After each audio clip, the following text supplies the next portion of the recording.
What's going on, everybody? If you are clicking on this video, you're most likely trying to find some information about the players that will lose you your league and do have a good amount of scary downside for this fantasy football season. As always, if you are new to the page, go ahead and hit that like button and maybe even subscribe if you guys are new and you gain some kind of value during the video. But luckily, you guys are in the right place because I'm going to be giving you the 5 players with the most downside in this fantasy football season that could possibly lose you a league or just severely underperform their ADP in general. But you guys know me, I don't like wasting any time. I do want to give you guys a disclaimer that I am kind of losing my voice, so if it sounds a little bit different, that is why. But that is not going to stop me from making these videos for you guys and getting this fantasy football information going. But I don't want to waste any time. So the first player on this list that has scary downside that I am avoiding is DeAndre Swift, and I'm sticking by this statement. As we know, DeAndre Swift is starting his first year in Philly as their RB1 for the season. And at first glance, this might seem like a good situation. DeAndre Swift is going into the RB1 role in a very, very good offense that scores a lot of points. I just don't see it, and let me explain why. Last year for the Detroit Lions, he was completely phased out of any goal line work that he had in the previous years. I mean, we saw that from Jamal Williams getting, 17 rushing touchdowns after injury, and even before he got injured, he was losing all of that work to Jamal Williams for the red zone. Fast forward until DeAndre Swift came back and he was healthy, but Jamal Williams was still getting every single one of the red zone carries and touches, and he was scoring a lot of touchdowns, but that just was not DeAndre Swift's role anymore. But some of you guys might be saying, why does this even matter? He's on the Eagles now and not the Lions, and there's no Jamal Williams on the Eagles. But this matters because the Eagles use their running backs most exclusively in the red zone area. They are not a run-heavy team by any means, really. When you have AJ Brown and Devonta Smith and Dallas Goedert and all these receiving options, you don't need to run the ball very often.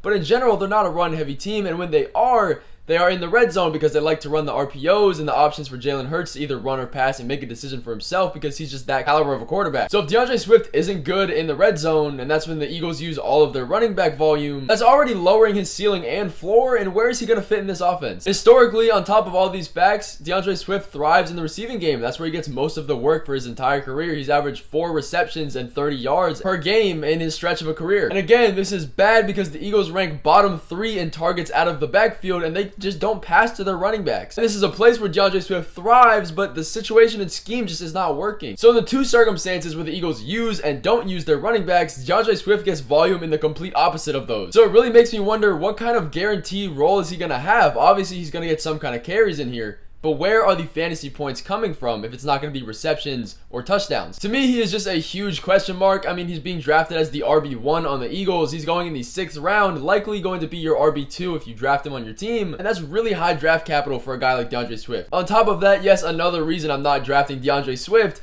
is because they do have Rashad Penny, who is an extremely efficient running back, but nobody really thinks too much of him. In the 5 games he played last year before injury, he averaged 6 yards per carry, and that is absolutely insane. Like, I can't even explain to you guys how much that is. But he's been doing that his whole career. It's not just like it's a fluke 5 games. Now, he does have a really, really lengthy injury history, but if he were to stay healthy the entire season, I could see him splitting the backfield evenly with DeAndre Swift. They re-signed Penny, they re-signed Boston Scott, they brought in DeAndre Swift. A whole new running back room, has a lot of question marks, and I don't know if I'm ready to bank my draft picks on them yet. Something else that I found that I wanted to know for you guys is that Jalen Hurts is projected 11 rushing touchdowns on the year, which, by the way, is the most projected quarterback rushing touchdowns in the league, more than Justin Fields, Lamar Jackson. So if we have Jalen Hurts vulturing almost 1 touchdown a game in an already competitive backfield of 3 guys that is really just unproven and could be a mess, I'm not taking DeAndre Swift with the 6th round pick. And there's simply just better running back options too. Now, they did go out and sign him specifically, and they still have a good offense, so he's going to be involved somehow. It's just a question mark to how, and I'm staying away from him because maybe he'll perform at his ADP, but he really does have scary, scary downside compared to his upside. But the next guy that I find myself considerably avoiding because of his downside is Christian Watson, which a lot of people are high on him. I do think he has more of an opportunity to be something than DeAndre Swift does, but he is still a little bit scary in my opinion, and this is why. It's mostly just because of Jordan Love. The Packers just have not trusted Jordan Love at all, which makes sense if they have Aaron Rodgers, but now they don't have Aaron Rodgers, and they don't have any choice but to start Jordan Love. They haven't let him pass for over 10 pass attempts ever, and they just never wanted to give him the full passing reins. Again, they have no choice now. It doesn't really look like they trusted him before, and in training camp, he's not looking too good for deep routes either, and that is exactly where Christian Watson thrives. And obviously, it is training camp, so we can't blow that out of the water. He's looking pretty accurate in the passes that are less than 25 yards, but anything after that, he's not looking good at all. He went 7 for 16 passing in the first couple days of training camp. But Christian Watson is being drafted in the 5th round right now, around guys like Jerry Jeudy, Chris Godwin, and even Drake London, who are more established and safer wide receivers in my opinion. I think part of the hype that was putting him in this 5th round ADP range is because of how he did last season. He caught a touchdown on 10% of his passes, which is just not sustainable at all. Like, that is 4 times the usual amount. So just off that, the touchdown numbers and fantasy point total will go down a little bit, and the offense is getting worse. He was the wide receiver 1 last season with a good Aaron Rodgers. He's still the wide receiver 1 this year, but his ADP is higher. No worse offense. But again, his ability to outperform his ADP really comes down to this offense, and I personally am not trusting Jordan Love in this offense to get near what Aaron Rodgers was in passing efficiency and ability to move the ball down the field. But if you do, drafting Christian Watson is completely fine. I would just rather take swings on other more established wide receivers and better offenses and not have to take that risk. But the next guy here is Deebo Samuel that I'm just really not drafting at all because of his scary downside. Love him as a player. He is extremely versatile, but the situation is just not good at the moment. Ever since Christian McCaffrey joined this offense, he just hasn't been used the same and hasn't been the reliable go-to guy that he once was. Last year, before Christian McCaffrey joined the team, Deebo was averaging 17 fantasy points a game, and every single game after Christian McCaffrey joined the team and they were playing together, he only averaged 11 fantasy points a game, a huge bump down. This is really unfortunate for Deebo because it looks like all of his dual threat pass catching and running ability is being split with Christian McCaffrey, which makes sense. And this downside is especially magnified if Trey Lance does start the season, and so far the quarterback fight to who's going to be the starter between Purdy and Lance is pretty close right now, and it most definitely could end up being Lance, and that would hurt pretty much every single receiving option on this team. We know Trey Lance is a pretty run heavy guy, and he's a relatively new prospect. He hasn't had too much NFL game experience due to his injuries. Purdy can support this offense more than Lance can. I mean, there is still a whole bunch of mouths to feed with Kittle, Ayuk, and Deebo, and Christian McCaffrey. So the fantasy points, regardless of the quarterback, are going to have to be spread out amongst everybody, and I don't trust Trey Lance to be able to do that as good as Brock Purdy is. But again, no matter the quarterback, Deebo is still taking steps down with Christian McCaffrey, which, you know, doesn't sound all that bad because he's still getting involved. But if you're taking him in the 3rd round, there's so many other options you can take there. And as I've been drafting over the past month, I've done hundreds of mock drafts. Deebo has been dropping from the 3rd round almost down to the beginning of the 4th, and honestly that's still a little bit too high for me. We're gonna have to monitor this quarterback situation as the season comes closer, but either way, I think there's way better options at this 3rd round ADP. And the next guy on this list that does have a good amount of scary downside that you might be surprised that is on this list is Calvin Ridley, and most of this is coming from the fact that he hasn't played football in a pretty decent amount of time.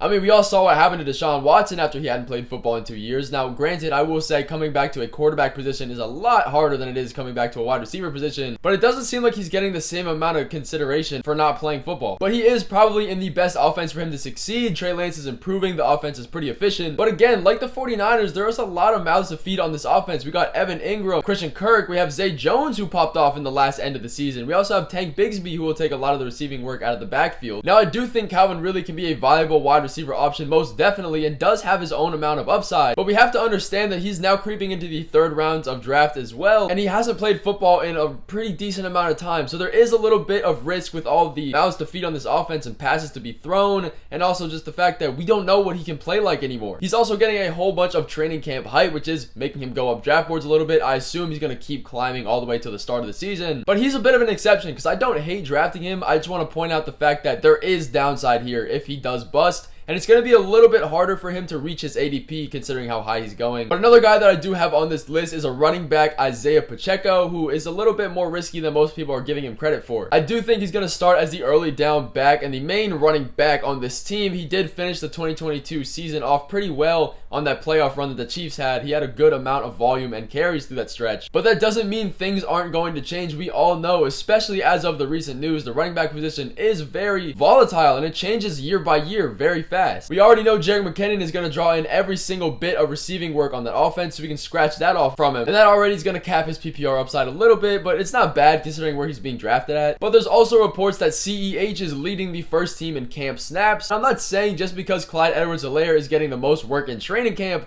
means that he's going to be the most efficient and main running back on this offense, because that's just silly if you were to say that and base it all on training camp. But the Chiefs don't usually operate under a one running back system. Not to mention the up and coming rookie running back Deneric Prince, who I love this season. Just super dynamic running back that has been getting hype from coaches, players, training staff, everybody. I wouldn't be surprised if he somehow found his way into a couple carries a game in this offense. But again, he is in one of the best offenses in the NFL. The Chiefs have a super high powered offense. They're gonna score points every single week, so he already has that bit of security there. He'll most likely operate for the red zone carries, but again, the the running back position, especially on the Chiefs team, is very washy. And I could see him slowly losing value as the season goes on and on. I mean, he's going in the 6th or 7th round, which isn't insanely high for him to not be able to perform to his ADP value. But he's being drafted around guys like Dalvin Cook, David Montgomery, and Javonte Williams, who are all guys I would rather have instead of Pacheco. So just keep an eye on him, make the assumption for yourself. I do think he will start out this season pretty hot, but over the course of the season, I could definitely see this running back dynamic changing a little bit. So you could always draft and trade him later, but that is for you guys to make the decision on. The next guy I'm going to briefly talk about real quick here is Alvin Kamara, and this is pretty self-explanatory. He's most likely being suspended for at least 6 games this season. And with that being said, if you can take the tank of a 6-week bye pretty much for Alvin Kamara, I love drafting him in the 6th, 7th round. I think for a player of that high caliber, with especially the PPR receiving upside and just the pure rushing ability, that is really good value for him. But you are going to have to tank the suspension. But just because he comes back from the suspension doesn't necessarily mean he's going to be thrown back into his original role. And this is the reason drafting running backs is so tough, because as the years go on, I mean, running back situations change pretty much every year during the season as well. So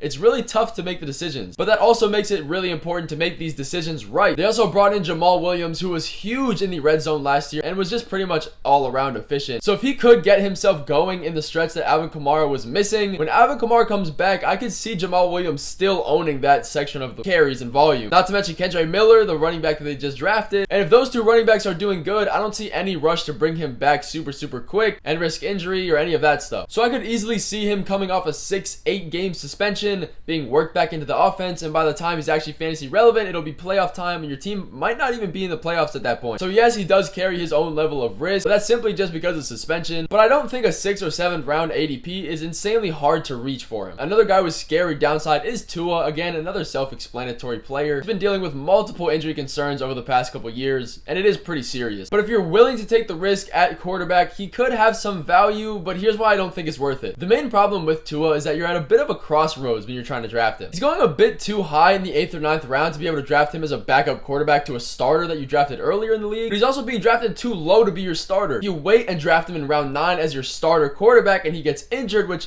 is not a crazy thing to predict. You're going to be leaning on guys like Bryce Young, Aaron Rodgers, or Daniel Jones to be your starting quarterback for the entirety of the season, which necessarily isn't bad, but it's not the best option. But then if you go and draft him as a backup for upside in the 8th or 9th round, one, you're missing out on really good value like George Pickens, Michael Thomas. You're also most likely going to play him 1 or 2 weeks on your main quarterback's bye. So there's no point in drafting a quarterback in the 9th round that has high injury risk, because if your main quarterback gets injured, he might already be injured anyways and it would just be a wasted pick. Realistically, you're only drafting quarterbacks to fill in bye weeks, so you don't really need a backup quarterback. So it's really just an odd situation for where he's being drafted right now, and I really wouldn't find any situation for me to draft him, considering that he could get injured and miss the entirety of the season, and that's a pretty big downside. But on the other hand, if he were to stay healthy for the entire season, he 100% would give you your value back. Another thing with Tua that we can note is that they're not going to let him take any rushing, any scrambles, or any purposeful rushing plays, because he already has all of these concussion injuries. They're not going to put their franchise quarterback in the situation to be out for the entirety of the NFL ever. So he's not necessarily going to have the rushing upside that we look for, and there's just too many question marks and risks for me to want to draft him in the 8th or 9th round when there's other high upside wide receivers or running backs at that level. But keeping it on the quarterbacks, another guy that I just really do not like and does not have any upside and does have a lot of downside is Aaron Rodgers. Yes, he's going on to a better offense in the Jets with a lot better receiving options,